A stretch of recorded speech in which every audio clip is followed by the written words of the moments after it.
Growing up, my family had a lawn service and a landscaping company, and I worked every single day after school.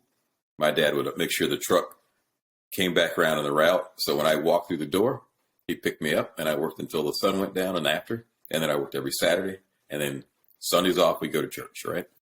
So literally I worked like a grown man from the time I was 10 years old. I always want to be number three. Number one and number two are the two guys or women or individuals who I'm chasing.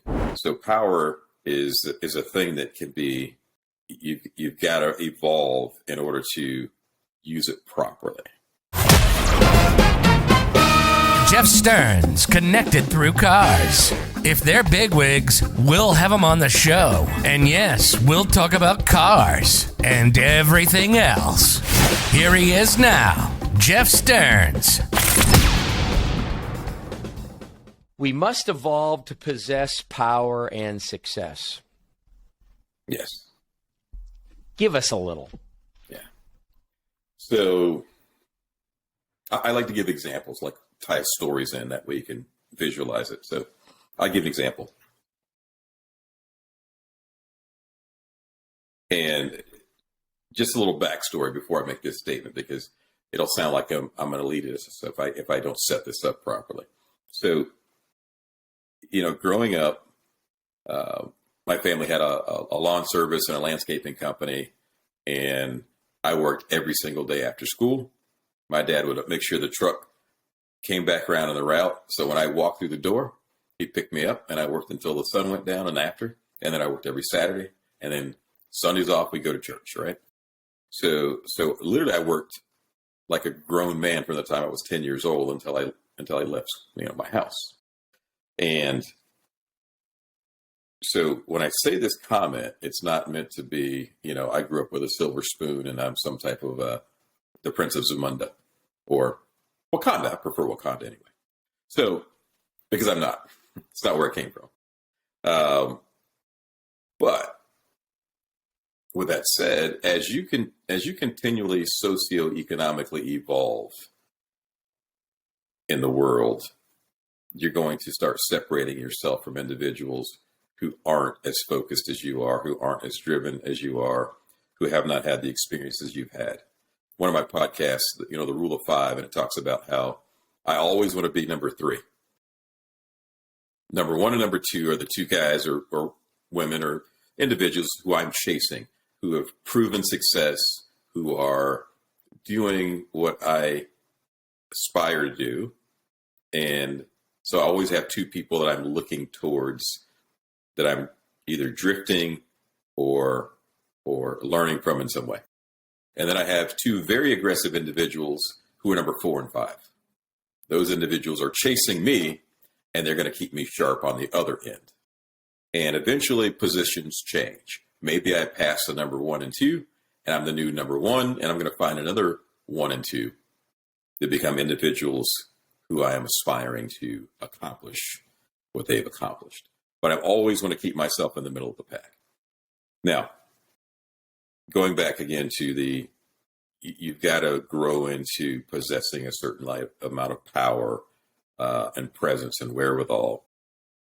If you grew up and you were royalty and your family taught you a certain level of manners, maybe there's a caste system, respect, here's how you treat people, here's leadership, here's how people respond to you. And they taught you all these things because they were grooming you for something extraordinary, or grooming you to keep your bloodline royal.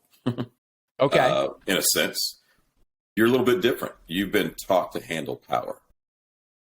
From a young age, you've seen power, you've handled power. Now you take another individual and they haven't been trained or taught or conditioned to respect and handle power, they can hurt you. It's like giving a guy a machine gun who's never shot a water gun before. Something bad's going to happen. It's like giving someone a gun versus someone learning karate that went all the way to black. They could both kill, but a totally different level of success. Totally different. Discipline and respect and understanding. Absolutely.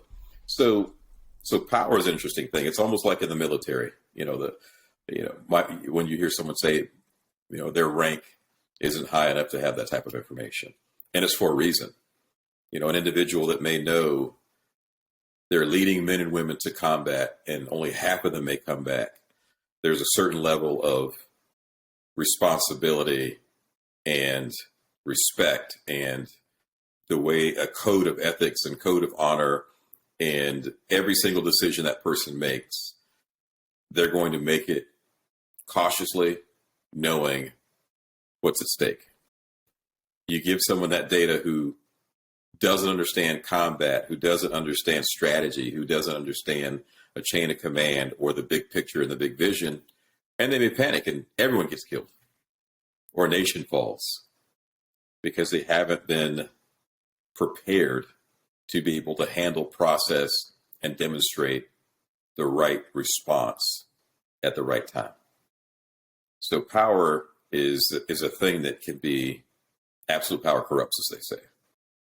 You've got to evolve in order to use it properly.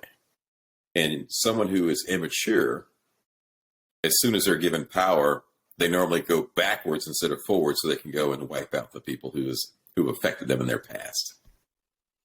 And it becomes a weapon. They weaponize it. Instead of creating and evolving and creating legacy and opportunities and fixing, they go back to destroy. It becomes a weapon. Interesting. Yeah. And you see it in business all the time. What kind of animal do you relate to? And I've never asked this on any of my episodes, but you really got me. What kind of animal do you relate to? Lion. Okay, and okay, why? When I look at a lion, especially the male lion, when I look at the male lion is actually not the most vicious animal. So he's not the most feared in a sense of you take two female lions and they're a wrecking machine. They hunt, they stalk, they kill. They are pretty amazing, right? But when the king of the beast shows up, he's got a certain presence, and every move that he makes is for a reason. Everything that he does is so purposeful. And he can be a wrecking machine, but only when he needs to be. So I think it's a situation where he could be regal, beautiful, powerful, just a lot of depth there.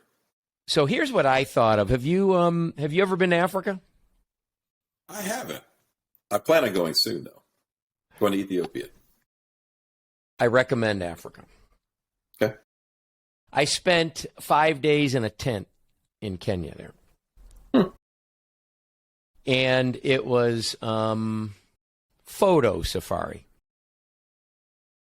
And I wanted to stay. I mean, it was one of those life-changing things like, can I figure out a way to stay? Because I kind of got away from everything and got into what's important. And even the Maasai tribes living in their mud huts, I mean, that wasn't so attractive to me. But the conversations at the time that I went, like OJ and stuff was going on, and no one knew anything about OJ or Bill Clinton or, any of that. And I'm like, wow, just imagine being that far, and let's help these people get water. I went off on one of those and didn't continue. My life got normal when I got back. But touched me, moved me, inspired me. Still think about it, still talk about it, and stayed in touch with a friend there for a long time through Forever Mail. And I actually lost touch. Never got electronic. Could never connect electronically with. When you were mentioning that you like being number 3 because you like having the couple to pursue, I was thinking of the cheetah. I mean, the cheetah's not king of the jungle. I mean, it's not a lion. It's not the most intimidating. Like an elephant, I think, might be the literal king. I think that the elephant might be the only one with no enemies. I'm not sure. Yeah, it's pretty tough to take down a bull elephant, but yeah. Probably. Yeah. But the cheetah is a definite predator, like a definite predator, mainly focusing on gazelles and taking down gazelles. But when I saw from like a Defender 110 or, whatever Defender body, we were out in the bush, and the guy would come into our tent and wake us up at 1:30 in the morning and bring tea and let's get going. And by 2, we're already going out because you got to be in the middle of whatever by the time the sun's rising, because this stuff all starts happening at sunrise. So I saw a few cheetahs live, real time, take down gazelles. But what was interesting is once the gazelle was taken down and they would call their kittens or children, this baby cheetahs, then they'd come out of hiding wherever they are and run over and eat. Or they'd drag the gazelle under something, same thing. But the mother, I believe, that did the hunting, the whole time they're eating is like this. And if you're listening on audio, the animal's looking around, neck on swivel the whole time. Because the cheetah is prey also. Absolutely. The cheetah's not like any kind of top. I mean, they're dangerous, very dangerous, and fast, but 100% some other. And it doesn't have to be an animal that's dominant. I mean, it could be a group of hyenas, for example. I mean, it could be, sure. Okay, a gang. Yeah. It could be a gang, right? So when you were talking about the rule of 5, I was immediately picturing you as a cheetah. You're a predator. You're in pursuit. You're a machine. You do your stuff. You're excellent. You got your 10,000 hours of practice, like, the Outliers book. Absolutely. In your area. And at the same time, there's somebody looking at you. This has been Jeff Stearns, Connected Through Cars.